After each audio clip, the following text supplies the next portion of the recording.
오늘 낭독할 책은 완벽하진 않지만 나답게 살고 있습니다입니다. 지은이 최영원, 연대 교육학 학사, 네이버 블로그 인플루언서, 2023년 통일부 남북통합문화 컨텐츠 창작지원 사업 멘토 선정, 하루 1시간 8주에 끝내는 책 쓰기 위해 2권 출간. 이 책은 출판사에서 증정을 해주셨습니다. 자, 목차는 총 4장으로 나누어져 있는데요. 1장, 나답게 나아가며 살고 있습니다. 2장, 나답게 관계 맺으며 살고 있습니다.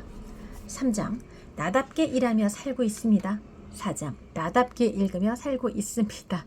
이렇게 계속 나누어져 있습니다. 일하며 읽으며. 자, 제가 가장 기억에 남는 부분은 3장이었습니다. 일에 대한 부분인데요. 낭독해 보겠습니다. 나답게 일하며 살고 있습니다. 나를 위해 살기로 했다.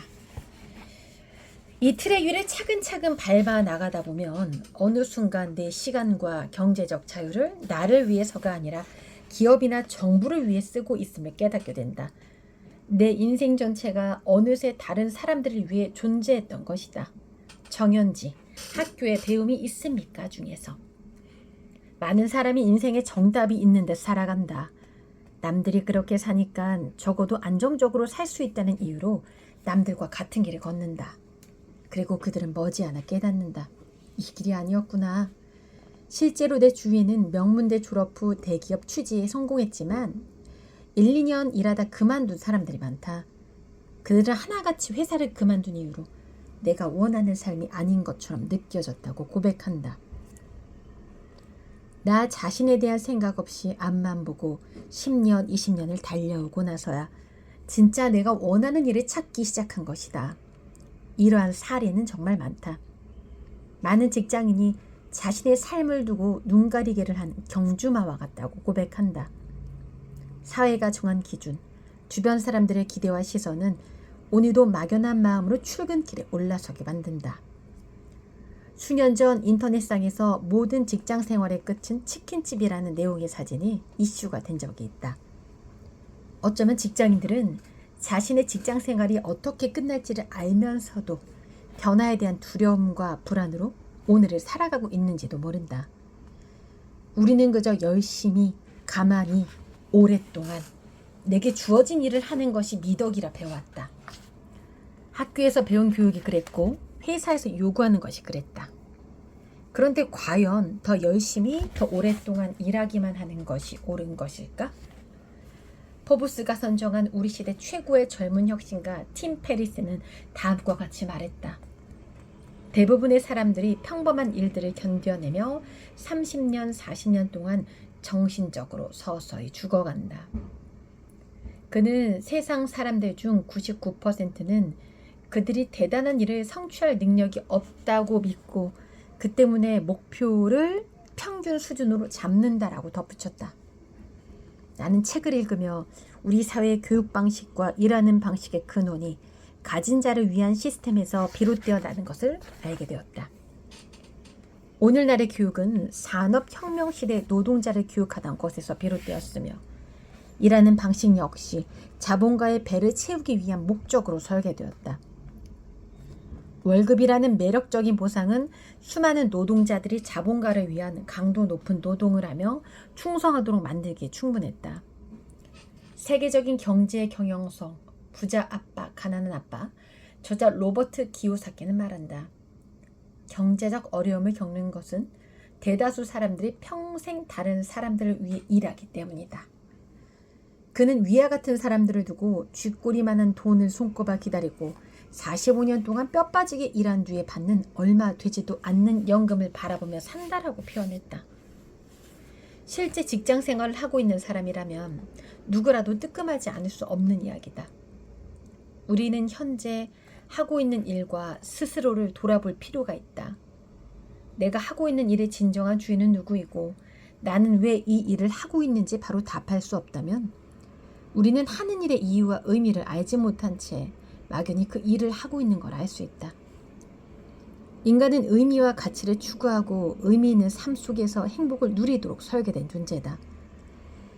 지금 하고 있는 일의 이유를 모르겠다면 어쩌면 진지하게 그 일의 지속 유무를 고려해 보아야 할 시점을 지니고 있을지도 모른다.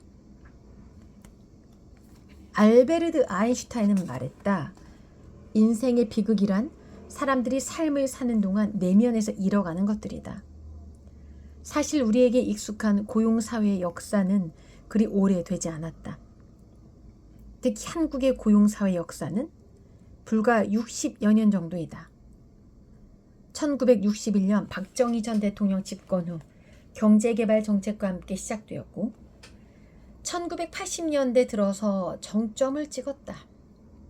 고용사회란 사회 구성원의 절대 다수가 기업, 공공기관의 조직 구성원으로 일하는 시대를 뜻한다.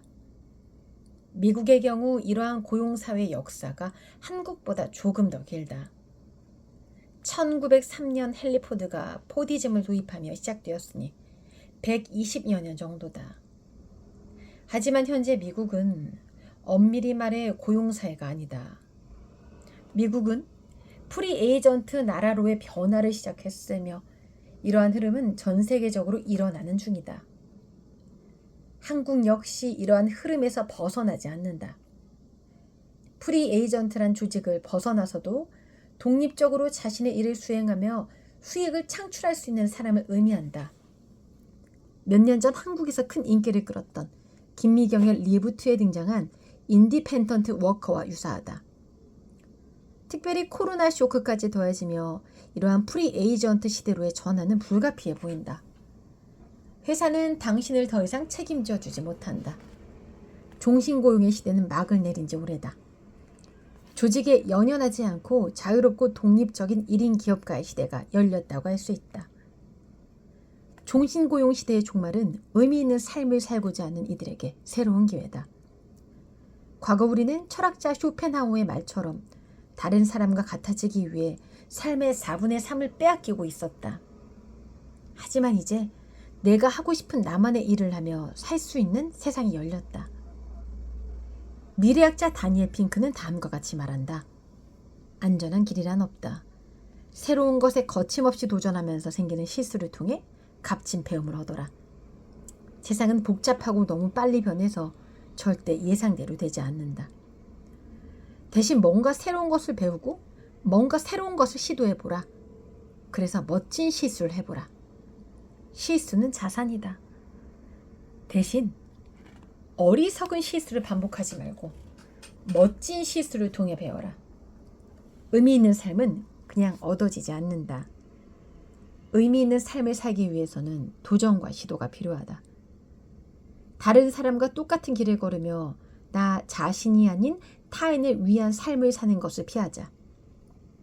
이러한 삶은 결국 공허하고 슬픈 인생으로 전락하고 말 뿐이다. 더 이상 기업이, 회사가 당신을 책임져 주는 시대는 끝났다. 이제는 내가 스스로를 고용할 수 있어야 한다. 내 인생의 최고 경영자 CEO로서 스스로를 고용하여 의미 있는 삶을 살기로 했다. 네, 오늘 저는 완벽하진 않지만 나답게 살고 있습니다의 일부를 낭독을 해봤는데요. 주위를 둘러보면 이런 경우가 정말 많습니다. 좋은 대학을 나와서 대기업에 들어가서 결국에는 내가 원하는 게 이게 아니다라는 것들을 깨닫고 나오시는 분들이 참 많이 있는데요. 이제는 100세 시대라고 하잖아요. 뭐 그 이상도 산다고 하잖아요. 가장 중요한 건 내가 무엇을 원하는지, 내가 무엇을 좋아하고 사랑하는지, 그걸 찾는 게 제일 중요한 것 같아요. 여러분들은 무엇을 할 때 가장 행복하십니까? 찾으셨나요? 찾지 못했다면 이 저자의 말처럼 실수를 통해 한번 찾아보길 바라겠습니다. 멋진 실수를 통해서 말입니다. 완벽하진 않지만 나답게 살고 있습니다. 였습니다.